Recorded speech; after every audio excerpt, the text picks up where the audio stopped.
아유, 벌써 수장님하고 이게 한 달 마지막 주가 되었는데요. 제가 이제 저희가 첫 주차 법무연수원 처음 만났을 때 얘기를 했잖아요. 네. 근데 그때 제가 이제 깜짝 놀랐던 게 사실은 세움 만들면서 여기저기 그때는 너무 수용자 자녀에 대한 정보가 없어가지고 인터넷을 막 해도 없었는데 그때 딱 발견한 게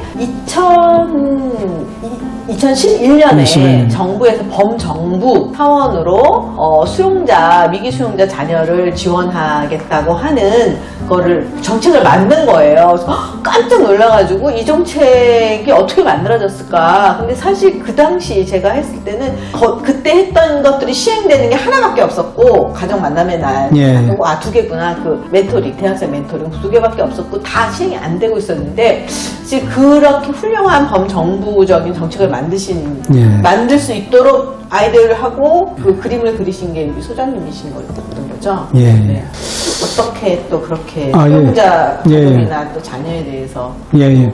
이제 처음 했던 것은, 추진했던 것은 이제, 교도관이 되었을 때부터 가족 관계의 네, 중요성을 네, 느꼈었는데, 네. 제가 이제 법무부에, 교정본부에 이제, 네네 사회복지과 과장님 예, 사회복지과 사무관으로 이제, 사무관, 네. 근무하면서, 그때 마침 그 노무현 대통령 때 걸로 기억나는데, 네. 그때 막 혁신, 사회 각 분야의 혁신을, 네. 그래서 혁신 제안 대회가 있었습니다. 그래서, 그래서 우리도 혁신 제안 대회를 나가야 되겠다 해서 법무부 교육교육과 이제 주무사무관으로서 제안한 것이 평소에 늘 마음에 품었던 수용자 가족.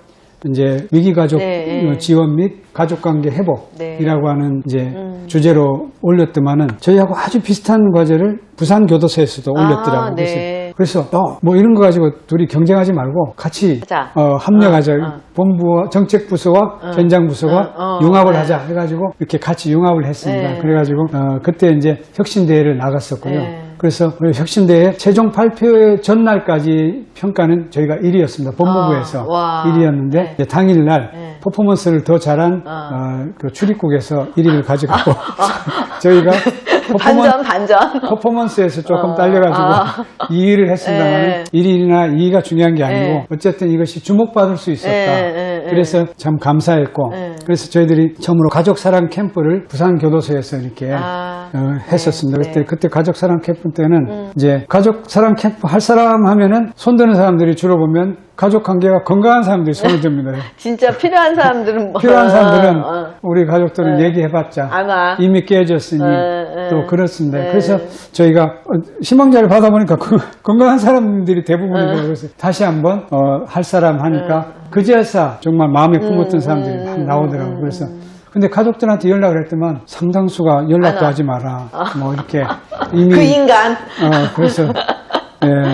그래서 이제 저희들이 그 중에서 수용자 중에서 간절히 원하고 그래도 가족 관계가 조금이라도 이렇게 가능성 있는 곳에 다시 한번 설득 전화를 했습니다. 했더만은 오신 분들이 있어서 가족 캠프를 부산교도소에서 이제 했는데요. 정말 첫 가족 캠프는 교도소에서 가족 캠프는 처음부터 끝까지 눈물을 받아야 했습니다. 그래서 어쨌든 그 이야기를 너무나 저희가 이제 감동이 되었고 그래서 특히나 아이들도 오고 그래서 이제 저녁에 잘 때는 이제 수용자들은 숙제를 내줘서 가족 편지를 준비를 하고 또 가족들은 이제 그 동주대학교 이제 이렇게 생활관에 가서 세미나실에서 아이들끼리 또 1박 2일 하셨구나. 1박 2일입니다. 그래서 이제 최소 저는 1박 2일 해야지 캠프라고 생각합니다. 근데 맞아요. 그래서 이제 배우자 그 부로 이제 그때는 부산교도소는 여자 수용자가 없기 때문에 이제 아내 되시는 분들이 모이는데 아내 되시는 분들의 자조 모임은 저절로 돼버립니다. 조정자가 전문가가 필요 없습니다. 왜냐하면 한 명이 우리 아이가 아버지 이렇게 교도소에 있는 것 때문에 이렇게 속상하고 사고치고 그래서 그러니까 막 그동안 숨겨졌던 이야기를 본물 이렇게 터뜨리면서 같이 위로하고 같이 또 이야기 나누고 극복했던 이야기를 들으면서 자기도 이렇게 도움을 받고. 근데 문제는 이제 아이들은 뭐 그냥 막 이렇게 노는 거 외에는 별 관심이 없죠. 그렇지만은 그 아이들의 마음속에는 울고 있죠. 그쵸. 알고 있죠. 그래서 근데 그때 우리가 그 미국에서 쓴 헨리의 아빠가 교도소에 갔을 때라고 하는 그 책자를 번역을 해서 그 내용을 돌아가면서 읽기를 했습니다. 그래서 헨리가 학교 선생님하고 대화하는 것입니다. 그래서 이제 헨리가 선생님이 헨리야 왜 요즘 이렇게 늘 이렇게 우울해 있어? 그러니까 아이가 이제 이렇게 마음에 담았다가 이렇게 아빠 이야기를 꺼내고 하면서 헨리야 세상에는 다 이렇게 너 옆집에 있는 맨날 푹 깎아주고 안아주는 아빠만 있는 게 아니라 어떤 아빠는 원양어선을 타고 한참 만에 오기도 하고 어떤 아빠는 아파서 병원에 오랫동안 있기도 하고 세상에 많은 아빠들은 또 여러 가지 상황이 있는 거예요. 너희 아빠는 한때 이렇게 잘못을 해서 교도소에 가 있지만 그곳에서 얼마 안 있으면 오실 거야. 그때 아빠가 더 좋은 아빠가 되어서 오려고 준비를 하고 있어. 아빠에게 가장 큰 힘이 되는 사람이 누구지? 하니까 나인 것 같아요. 그래서 그래 이번에는 교도소에 간 지가 얼마나 됐어요? 오래됐어요. 근데 한번 가보자. 가서 너 어릴 때 이야기를 아빠가 가장 잘 알고 있잖아. 그래서 그 이야기도 한번 물어봐. 이러면서 그리고 아빠하고 만나고 올 때는 하고 싶은 이야기를 해. 그래서 갔다 와서 아이가 자기 어릴 때 이야기를 들으면서 아빠와의 사랑을 회복하고 또 아빠 힘내세요. 이렇게 하고 오니까 아빠가 굉장히 웃었어요. 뭐 이런 이야기를 같이 나누면서 자연스럽게 헨리의 이야기가 자기의 이야기처럼 들리면서 이렇게 나눴던 그 순간이 참 감동적이었습니다. 제가 이제 곡을 마치고 이렇게 하고 바로 독일을 갔다 왔는데 갔다 오니까 다 사라지고 없더라고요. 그래서 이제 씨앗을 뿌린 거죠. 그래서 다시 이제 법무부에 발탁이 돼서 간 게 이제 2009년 10년도였습니다. 그래서 이제 다시 처음에 갔을 땐 직업훈련과에 갔습니다. 그래서 직업훈련과에 가서 수용자 취업 창업 이제 프로젝트를 이제 하고 이제 지원해서 사회복지과를 갔습니다. 그래서 일부러 가서 지원해서 다시 이 일을 추진했고 그리고 융합행정이라는 것이 행정안전부에서 최초로 생겼습니다. 각 부처의 다른 부처랑 같이 융합하는 그때 융합과학이라고 하는 그런 융합이 또 키워드였던 적이 있죠.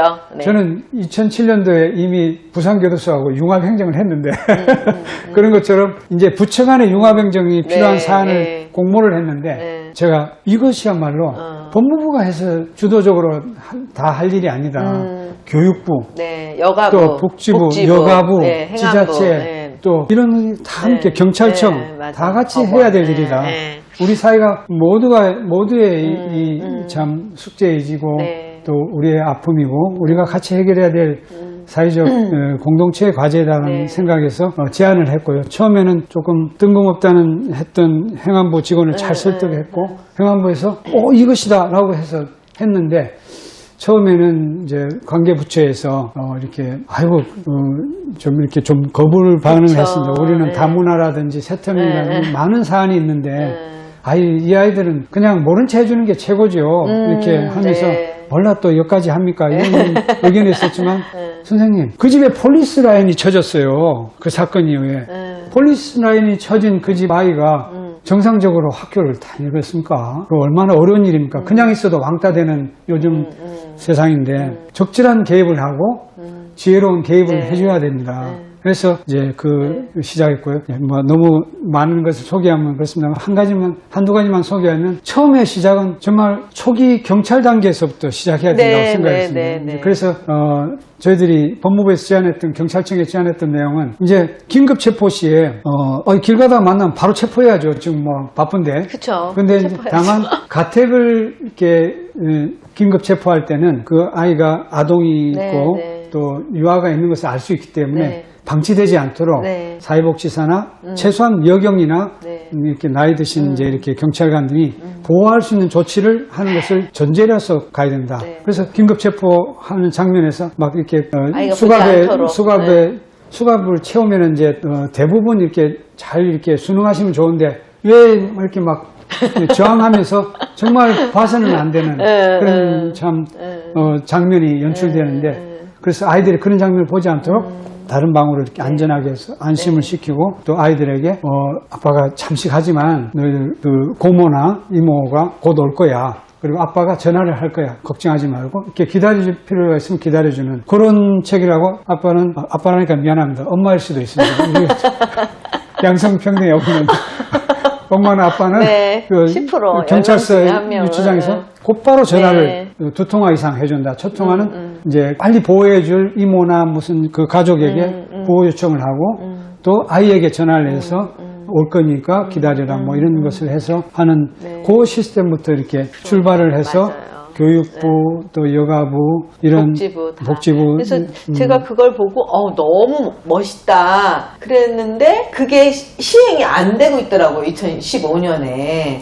그래서 이제 세웅이 예. 이제 여러 가지 이제 그 국가인권위원회 또 조사를 하고 하면서 이제는 그때 소장님이 그렸던 그 그림에 예. 완벽하진 않지만 적어도 이제 경찰청에서도 그 지침, 체포 시에 미성년 자녀가 있을 때 어떻게 체포해야 되는 지침이 만들어졌고 또 그 검찰에서도 법원에서도 이제 판사가 양형을 할 때 이제 아이가 돌봄이 필요한 아이가 있을 때 그런 것들을 고려해라 이런 것들이 이제 만들어져서 아마 정말 소장님이 그렇게 미래를 보시고 수용자 자녀를 또 가족을 지원하는 것이 정말 이 교정에 되게 중요한 부분이고 이제 그럴 때 사회적 비용이 엄청 많이 줄어들잖아요. 이제 그런 것들이 이제 이루어지고 있는 것들을 이제 보면서는 이렇게 씨앗을 뿌리신 분이 있었기 때문에 가능했구나 이런 생각이 듭니다.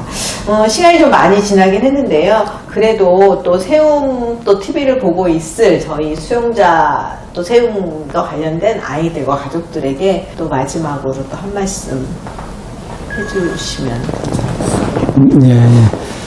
그래서 뭐 처음에 이렇게 처음 이렇게 만났을 때 말씀드렸습니다만은 가족이 있다면 우리 수용자들은 변화될 수 있고 또 우리 함께 할 수 있습니다. 그래서 꼭 포기하지 마시고 이렇게 끝까지 하고 응원해 주시면 감사드리겠습니다.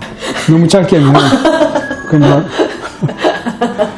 그리고 이제 한 말씀 뭐 더 드린다면 지난번 때 우리 이렇게 안타까운 사연을 얘기했던 것처럼 적절한 개입이 필요하다고 했는데 정말 우리가 이렇게 적절한 개입을 위해서 그 때를 꼭 놓치지 않았으면 좋겠고 미루지 않았으면 좋겠고 조금 이르더라도 이른 감이 있더라도 개입을 하는 것이 참 중요하다 하는 생각이 듭니다. 그래서 소중한 이렇게 생명을 살리고 또 다른 숨겨진 피해자인 우리 가족과 아이들에게 이렇게 다시금 회복하고 이렇게 꿈을 키워나갈 수 있도록 우리 사회가 함께 노력했으면 좋겠습니다. 너무 감사합니다. 또 이렇게 동구구치소 이렇게 올 수 있게 허락해 주시고 또 이렇게 소장님실도 하고 또 무엇보다 너무 교정과 관련해서 또 아이들과 가족들 관련해서 좋은 말씀 해주셔서 너무 감사드리고요. 저희 또 민간은 밖에서 열심히 또 서로 우리 요즘에는 이제 컬렉티브 임팩트라고 하죠. 융합의 또 임팩트를 낼 수 있도록 열심히 체험도 하도록 하겠습니다. 주어진 소임을 최선을 다하겠습니다. 감사합니다.